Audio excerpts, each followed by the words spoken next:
सबसे पहले हम देखते हैं हमने कौन से टॉपिक डिस्कस किए थे। फ्लूइड क्लासिफिकेशन था फर्स्ट,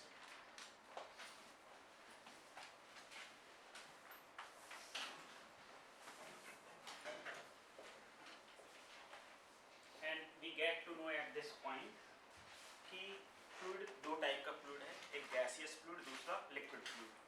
फ्लूइड मैकेनिक्स में हम लिक्विड फ्लूइड के बारे में डिस्कशन करते हैं, नॉट गैसियस फ्लूइड।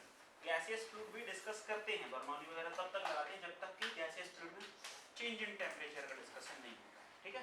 जब change in temperature more dominating होता है तो हम उसको स्टॉप कर देते हैं, क्योंकि वो थर्मल फिजिक्स में पढ़ा जाता है। Now next was fluid properties.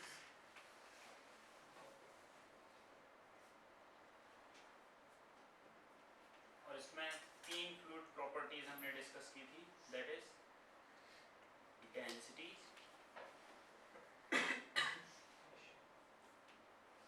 Viscosity and surface tension. ये पूरा चैप्टर इन्हीं तीन प्रॉपर्टीज पे डिपेंड है, right. Then third point was pressure due to fluid.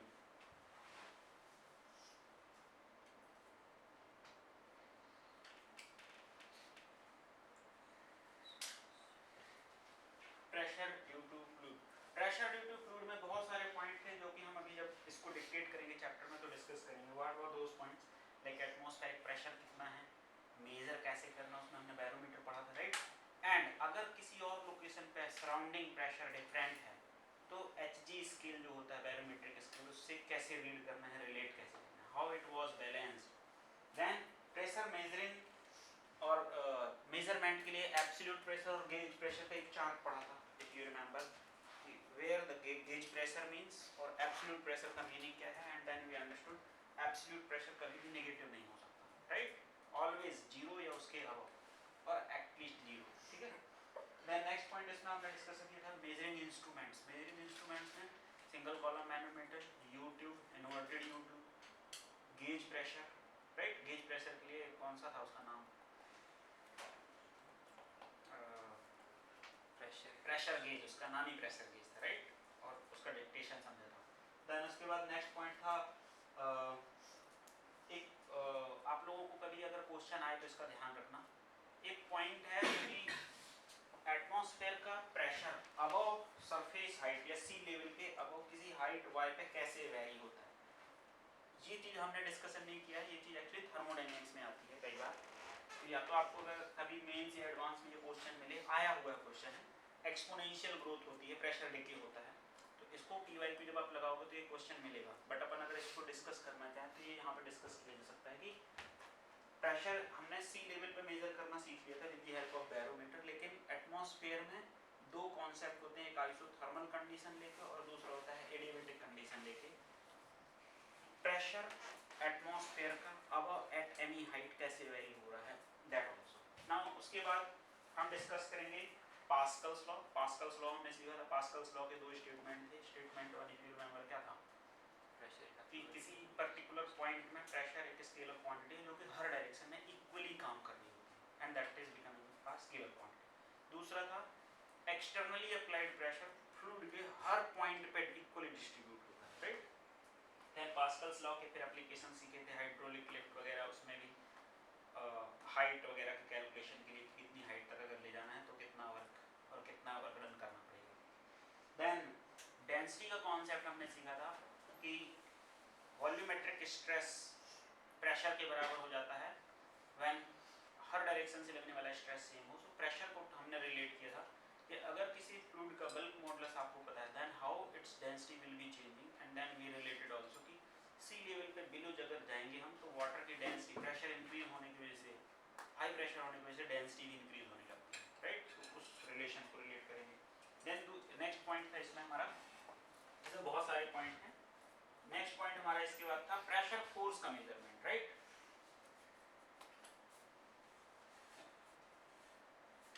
Pressure force में हमने किसी फ्लैट सरफेस पे प्रेशर लगना सिखाया कि किसी अगर फ्लैट प्लेट में जो कि सबमर्ज्ड है, may be inside the fluid, flat surface inclined अगर किसी एंगल पे है तो कितना प्रेशर फोर्स वन साइड लग रहा होगा।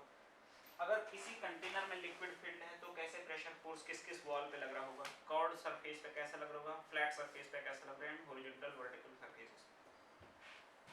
नाउ इसके बाद था एक्सेलरेटेड फ्लूइड सिस्टम। इसी में बेसिकली प्रेशर फोर्स के अंदर ही हम आर्किमिडीज प्रिंसिपल वगैरह एक सरफेस में निकालना सीख लिए, सारे सरफेसेस का निकालना। अगर निकाल के हमने सारे फोर्सेस को सम करा दिया, नेट फोर्स निकालो, वही नेट फोर्स बन जाता है फिर बायोन्सी फोर्स और थ्रस्ट फोर्स। सारा इसमें डिस्कशन करेंगे बायोन्सी फोर्स वगैरह। नेक्स्ट पॉइंट था in our chapter that is accelerated fluid system.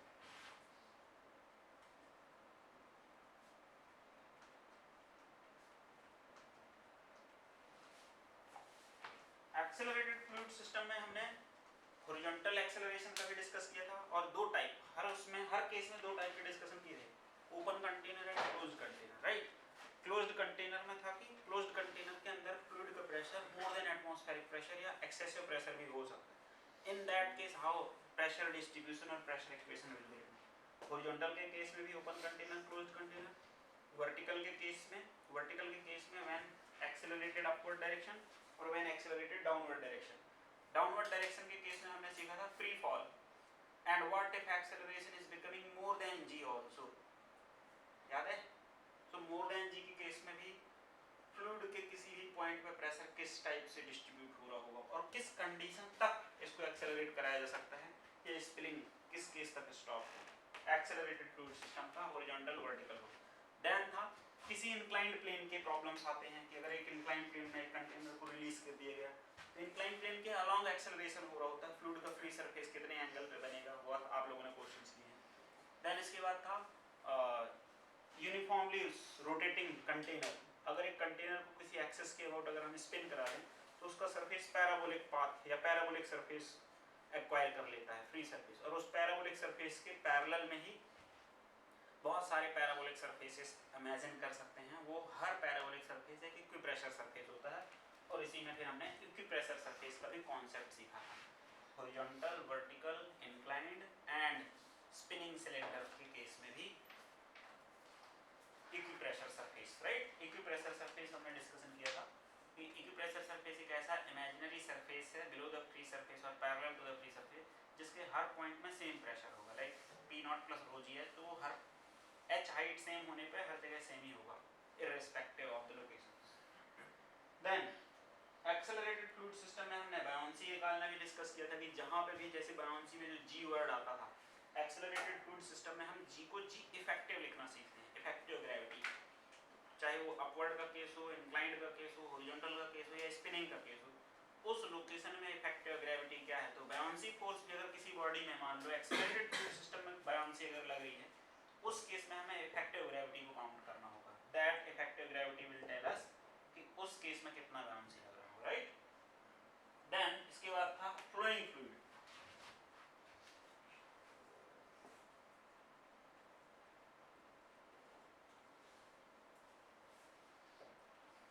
Flowing fluid में हमने डिस्कशन किया कि अगर कोई फ्लूइड फ्लो करना स्टार्ट कर रहा है, तो फर्स्ट पॉइंट इसमें हमने सीखा था equation of continuity.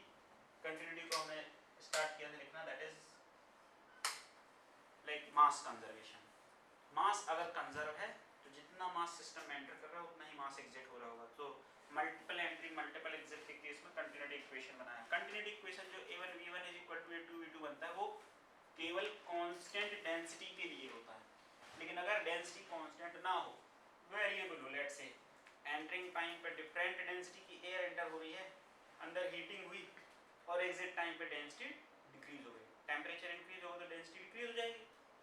Now in that case what will happen, तो कंटिन्यूटी को लगाने के टाइम पे a1 v1 के साथ रो भी मल्टीप्लाई करना पड़ेगा, means mass should be conserved.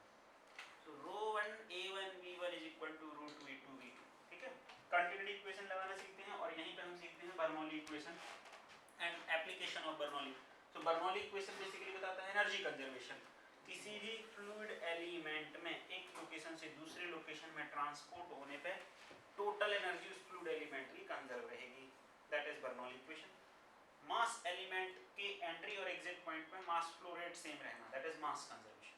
Then next आता है इसमें बर्नौली एप्लीकेशन। बर्नौली एप्लीकेशन में हमने क्या क्या सीखा है, इफ यू रिमेंबर, एक तो था वेंचुरीमीटर। वेंचुरीमीटर में हम एग्जिट वेलोसिटी या फ्लो रेट कैलकुलेट करना सीखते हैं, ठीक है। देन दूसरा था क्या था, हाँ, एफ्लक्स वेलोसिटी, वही अलग अलग हाइट पे कंटेनर पैरामीटर्स रख के कहाँ पे प्रोजेक्टाइल गिर रहा होगा, फ्लक्स वेलोसिटी कितना है जो कि उस पर डिपेंड है। तीसरा था फिर इसमें एक विंग वगैरह का डिस्कशन किया होगा, stability of airplane wings, right, airplane हवा में कैसे स्टेबल रहते हैं, प्रेशर डिफरेंस उसमें अप्लाई करना था। और एक और इसके बाद पॉइंट हमने डिस्कस किया होगा मैग्नस इफेक्ट, अगर एक फुटबॉल को सीधा ड्रॉप करो तो स्ट्रेट जाएगा, लेकिन अगर उसको हाई स्पीड से स्पिन करा के छोड़ो, बस वो अपने एक्सेस के अबाउट स्पिन हो रहा है, फिर ड्रॉप करो, तो ड्रॉप करने वो सीधा ना जाके वो पैराबोलिक पाथ फॉलो करता है, और वो पैराबोलिक पाथ आगे की ओर होगा या पीछे की ओर होगा, that depends on the direction off spin. आगे की ओर स्पिन हो जाए तो वो आगे की ओर ही कर्व करेगा, पीछे की ओर स्पिन हो तो पीछे की ओर जाएगा, राइट, मैग्नस इफेक्ट। ये सारे पॉइंट हमने फ्लोइंग फ्लूइड के केस में, रिलेटिवली फ्लोइंग फ्लूइड के केस में हमने डिस्कशन किया। नाउ फ्लोइंग फ्लूइड के बाद हमने फ्लोइंग फ्लूइड में एक और डिस्कशन किया था कि फ्लोइंग फ्लूइड कितना फोर्स एक्सर्ट करा सकता है किसी सरफेस से। अगर एक पाइप से निकल के आने वाला लाइक वाटर फ्लोइंग वाटर किसी सरफेस को हिट करता है, then how much force it can impart, ये हम एनएलएम में भी सीखते हैं, right, rho A V square, rate of change of momentum, वहां पे वेलोसिटी कांस्टेंट वेलोसिटी से तो आ रहा है, लेकिन मास फ्लो रेट है, तो m dot into v, rho A V square, force निकालना सीखते हैं। अब इस फोर्स के लिए हमने डिस्कशन किया था कि अगर ये हॉरिजॉन्टल प्लेट है तो कितना फोर्स एक्सर्ट होगा, और अगर ये प्लेट किसी और वेलोसिटी से मूव कर रही है, then how much force will be exerted. अब इस फोर्स में से टॉर्क भी लग सकता है। सो मूविंग प्लेट में, लेट्स से मूविंग प्लेट में अगर हिटिंग हो रही है, मूविंग प्लेट में हिटिंग हो रही है, दैट मींस अगर टरबाइन के ब्लेड में नोजल से आने वाला वाटर हिट कर रहा है, तो टरबाइन के जो ब्लेड्स हैं, स्पिनिंग व्हील है, उसमें कांस्टेंट फोर्स कंटीन्यूअस लग रहा है, उस फोर्स की वजह से उसका रोटेटर रोटेट होता रहता है, राइट। सो हमने फोर्स निकालना सीखा फ्लोइंग फ्लूइड से, और फोर्स के बाद हमने टॉर्क निकालना भी सीखा। एक इंक्लाइंड प्लेन को अगर किसी हिंज के अबाउट स्टेबल कर दें और वाटर आके उसमें हिट करता, तो वो किसी कांस्टेंट एंगल पे जाके इक्विलिब्रियम में हो जाती थी, राइट, वो एंगल भी निकालना सीखा। फिर नोजल का केस सीखा था कि जैसे वाटर स्प्रिंकलर्स जो होते हैं, उसमें से अगर दोनों डायरेक्शन से अलग अलग मास फ्लो रेट है या इक्वल मास फ्लो रेट है, तो वो उस फ्लोइंग फ्लूइड की वजह से जो फोर्स एक्सर्ट होगा, और वो एक्सर्टिंग फोर्स उसको रोटेट करा सकता है with some constant omega. So torque लगाना भी सीखा था फ्लोइंग फ्लूइड के केस में, ठीक है। नाउ फ्लोइंग फ्लूइड के बाद हम डिस्कस करते थे विस्कोसिटी।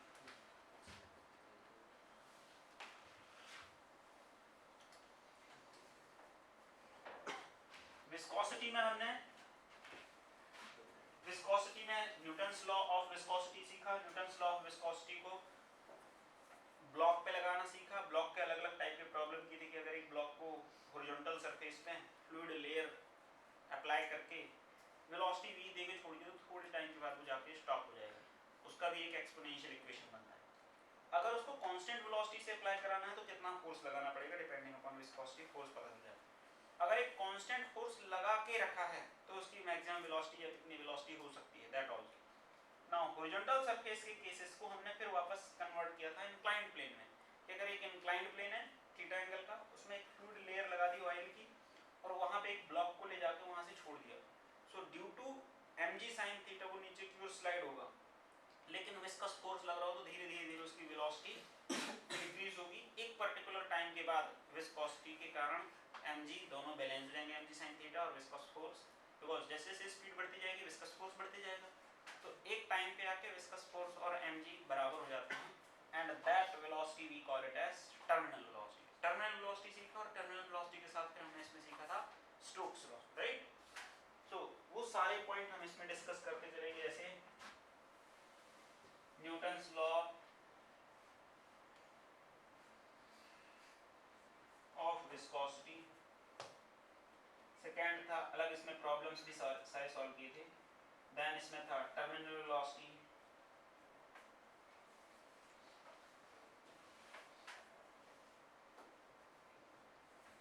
देन स्टोक्स लॉ,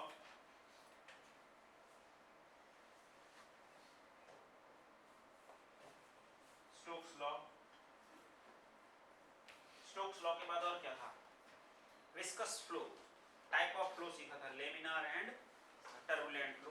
तो टर्बुलेंट फ्लो का अपन डिस्कस नहीं करते, बस रेनॉल्ड नंबर से आइडेंटिफाई करते हैं, लेकिन लेमिनार फ्लो में जिसको हम विस्कस विस्कस फ्लो भी बोलते हैं, उसको पूरा स्टडी किया था, राइट।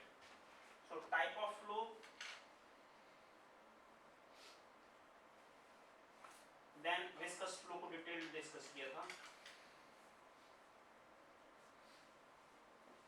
और विस्कस फ्लो में डिस्कस करने के बाद हेगन-पाउली इक्वेशन भी हमने सीखा था, right. Hagin-Pauli equation pressure drop के बारे में बताता है कि अगर एक लेमिनार में विस्कस फ्लो हो रहा है तो किसी एल लेंथ डिस्प्लेस होने में फ्लूइड को कितना उसका खुद की एनर्जी लॉस हो रही है, right. That is Hagin-Pauli equation. या प्रेशर ड्रॉप के बारे में हमें पता चलता है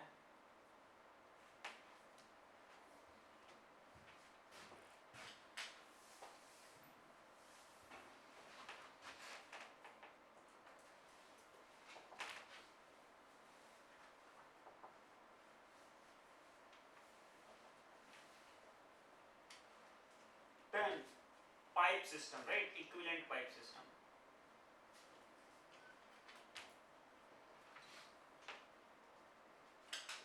इक्विवेलेंट पाइप सिस्टम में इक्विवेलेंट लेंथ निकालना सीखा था, इक्विवेलेंट पाइप रेजिस्टेंस निकालना सीखा था कि अगर एक पाइप में फ्लूइड फ्लो हो रहा है with this much pressure drop और with this much pressure difference, then what will be the flow rate. अगर आप प्रेशर डिफरेंस क्रिएट कर रहे हो, प्रेशर डिफरेंस डिसाइड करेगा कितना फ्लो रेट होगा इस पाइप से, राइट। और वो पाइप कितना रेजिस्टेंस ऑफर कर रहा है, पाइप रेजिस्टेंस। फिर कॉम्बिनेशन ऑफ पाइप सीखा था हमने, series combination and parallel combination, और एक और था नेटवर्क, पाइप नेटवर्क, जिसमें मैंने एक डायग्राम बनवाया था व्हीट स्टोन टाइप का, ठीक है। व्हीट स्टोन कुछ स्टार टाइप का सिस्टम था, वो हम अभी सॉल्व करना नहीं सीखे थे, बस मैंने बता दिया था कि अगर प्रेशर इन पॉइंटों पे है ज़्यादा तो हाई प्रेशर से लो प्रेशर की ओर फ्लूइड फ्लो होगा, right. Equivalent pipe system. Then we started surface tension.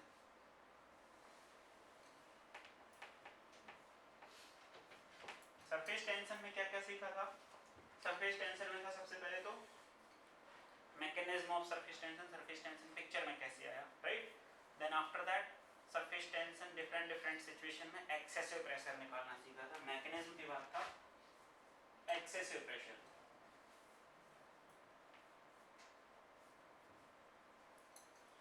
Excessive pressure के बाद हमने क्या सीखा था, एक्सेसिव प्रेशर में हमने सीखा था कि बबल में एक्सेसिव प्रेशर कितना होगा, एयर बबल या वाटर ड्रॉपलेट, वाटर ट्यूब या जेट, वाटर जेट, अगर पाइप से निकल के वाटर जेट आ रही है तो उसमें कितना होगा।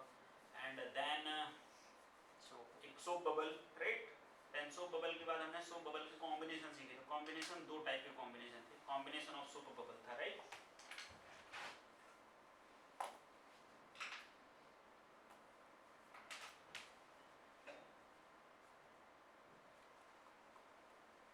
दो टाइप के बबल कॉम्बिनेशन थे, एक की दोनों मिक्स होके बस सिंगल बबल बनाएंगे, उसमें नंबर ऑफ मोल कंजर्व कराते थे। और दूसरा कॉम्बिनेशन था कि कंबाइन ऐसे हो रहे हैं कि उनके बीच में एक इंटरफेसिंग सरफेस है। इंटरफेसिंग अगर सरफेस बन रहा है तो कॉमन सरफेस का रेडियस ऑफ कर्वेचर क्या होगा, that we also, right. So now इसके बाद था formation of bubble also.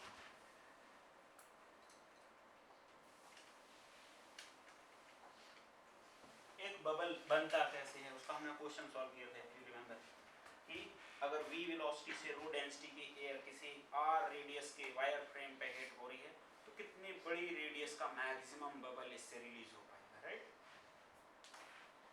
Bubble formation.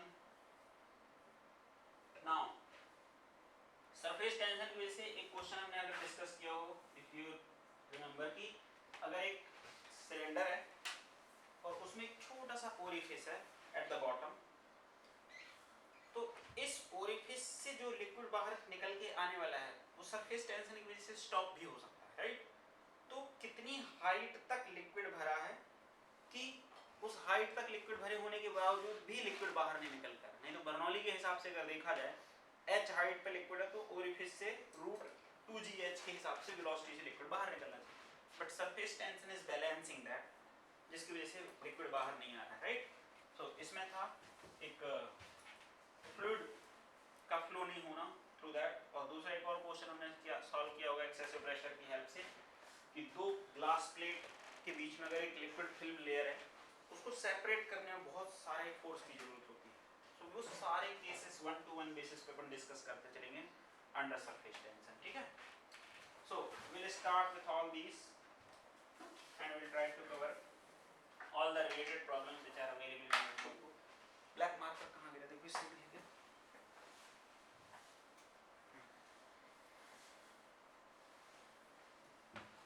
ठीक है, सो क्लासिफिकेशन ऑफ फ्लूइड्स से स्टार्ट करते हैं हम।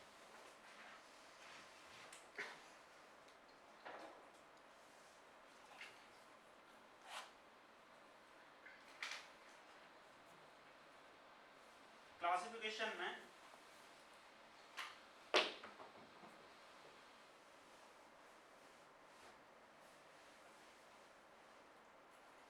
लिक्विड फ्लूइड, दूसरा था गैसियस फ्लूइड। पूरा फ्लूइड मैकेनिक्स हम इसमें डिस्कस करेंगे।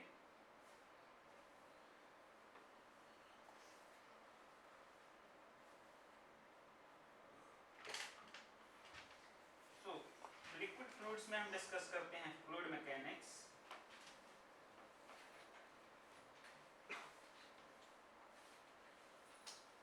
लिक्विड फ्लूइड की स्टडी बेसिकली फ्लूइड मैकेनिक्स के अंदर डिस्कस की जाएगी।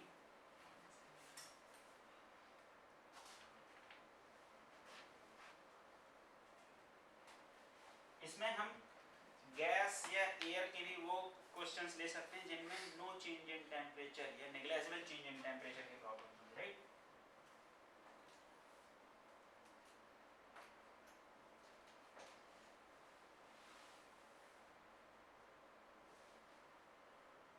If delta T is tending to 0, isothermal situation में जो भी प्रॉब्लम्स होंगे उसमें हम ये भी कर सकते हैं। गैसियस फ्लूइड का स्टडी बेसिकली पूरी की पूरी थर्मोडायनेमिक्स या थर्मल फिजिक्स होती है, राइट।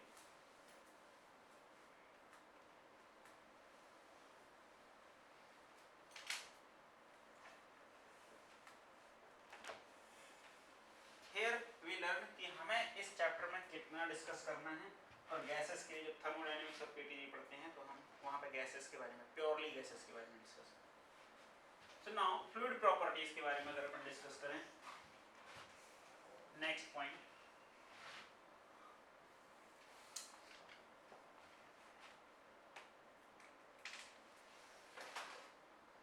फ्लूइड प्रॉपर्टीज फर्स्ट था डेंसिटी। डेंसिटी बेसिकली हम डिस्कस करते थे mass per unit volume in terms of KG per metre cube, ठीक है। नाउ इससे रिलेटेड एक और न्यू टर्म होती थी, दैट इज वेट डेंसिटी। इसको हम मास डेंसिटी बोलते हैं।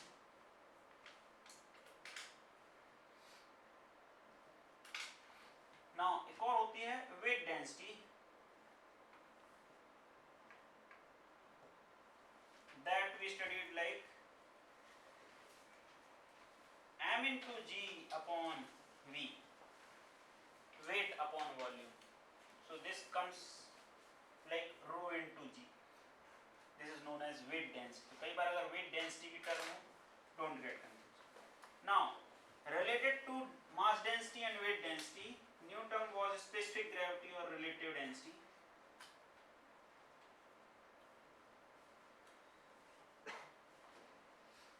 इसकी यूनिट होगी न्यूटन पर मीटर क्यूब, ठीक है। स्पेसिफिक ग्रेविटी, स्पेसिफिक डेंसिटी या स्पेसिफिक ग्रेविटी और रिलेटिव डेंसिटी।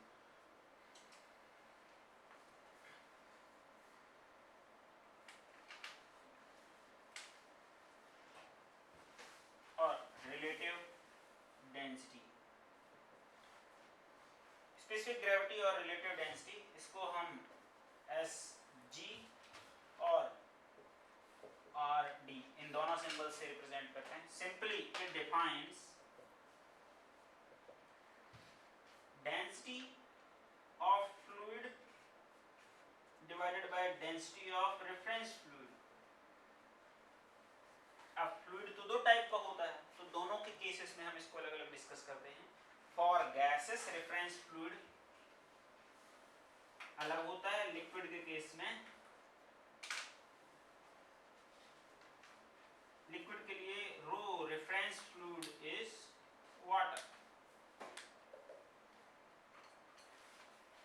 जो कि रो ऑफ वाटर 1000 kg पर मीटर क्यूब के टर्म्स में डिस्कस करते हैं।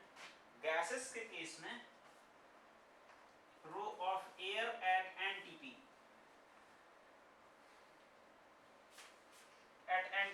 एंड डेंसिटी ऑफ एयर होती है 1.213 kg पर मीटर क्यूब। सो जब भी अगर आपको एयर डेंसिटी ना दी हुई हो under fluid mechanics problems, you have to take this much. या डेंसिटी वेरिएशन के लिए रेफरेंस डेंसिटी यहीं से स्टार्ट करना पड़ेगा एट नॉर्मल टेम्परेचर कंडीशन जो डेंसिटी, ठीक है।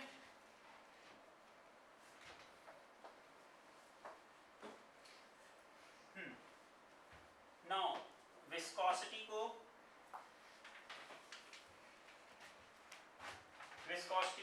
और सरफेस टेंशन को हम अपकमिंग टॉपिक्स में समझेंगे सेपरेटली। नाउ जितने भी यहाँ से टॉपिक इधर तक अवेलेबल हैं from number 3 to number 6, they all are related to density. तो पूरा चैप्टर हम इन 3 प्रॉपर्टीज पे डिस्कस करते हैं। फर्स्ट के सारे टॉपिक्स हैं only related to density, then viscosity के अलग से सारे प्रॉब्लम, सारे सब टॉपिक्स एंड हेडिंग्स डिस्कस करते हैं, and apart from that surface tension also separately. So now based on density जो हमको फर्स्ट इसमें डिस्कशन नेक्स्ट टॉपिक का जो करना होता है that is pressure.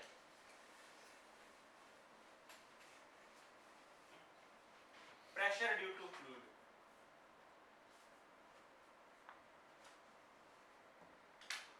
Pressure due to fluid में हम किसी लिक्विड फ्लूइड की हेल्प से, एक कंटेनर की हेल्प में, कंटेनर में हमने फ्लूइड को मेजर करना स्टार्ट किया था कि अगर यहाँ पर कोई सराउंडिंग प्रेशर P0 के अवेलेबिलिटी में एक फ्लूइड फिल्ड है जिसकी हेल्प से हमने प्रेशर निकालना सीखा, और प्रेशर को सीखा था pressure is defined as force upon area on which that force is acting. और इसमें मैंने निकाला था, अगर आपको अच्छे से याद हो, कि किसी y डेप्थ पे जो भी इमेजिनरी सरफेस होगा जिसमें एक नॉर्मल रिएक्शन लग रहा होगा because of which it is been balanced, right. So F is equal to ny normal at that location, जिसकी हेल्प से हमने प्रेशर एट y निकालना सीखा था, normal at y divided by area, and it comes to be P0 plus rho g y के terms में, P0 plus rho g y. So now अगर with respect to surrounding, because surrounding भी यहाँ पे एक फोर्स लगा रहा होगा इसी फॉर्मूले के हिसाब से, when pressure is defined as F upon A, और सराउंडिंग का प्रेशर P0 है, इसका मतलब सराउंडिंग कितना प्रेशर P0 into A का प्रेशर यहाँ पे अप्लाई करेगा। तो ये जो N बनेगा ये बनता है P0 into A प्लस, अगर ये वाला एरिया A एरिया है that we already studied, right, plus mass up to height y into g, right। तो जो नॉर्मल उतने फ्लूइड के वेट को जो मैनेज करने के लिए कितना नॉर्मल रिएक्शन यहाँ से लग रहा होगा या ग्राउंड से ये रिसीव कर रहा होगा, it is that. So pressure निकालना सीखा हमने कि किसी फ्लूइड की वजह से किसी पॉइंट पे कितना प्रेशर होगा, करेक्ट। नाउ प्रेशर फोर्स अलग अलग सिचुएशंस में हमने सीखा था कि बॉटम मोस्ट पॉइंट पे for y is equal to h, p at y is equal to p max, यही मैक्सिमम प्रेशर होगी। हम जैसे जैसे नीचे जाते जाएंगे प्रेशर इंक्रीज होते जा रहा है, and p y is equal to p minimum at y is equal to 0, that is P0, means surrounding pressure तो हमेशा काम करेगा, ठीक है।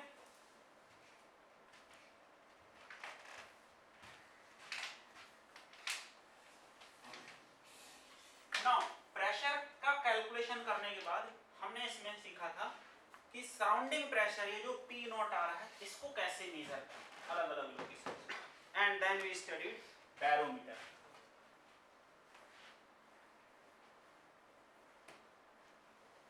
How to measure surrounding pressure, that is atmospheric pressure and its measurement. तो ये तो सीख लिया कि अगर किसी लिक्विड के अंदर है, लिक्विड फ्लूइड के अंदर है, तो उसमें सराउंडिंग प्रेशर भी हमेशा रहेगा, और इसको मेजर करना सीखना है, because density of the fluid is known, या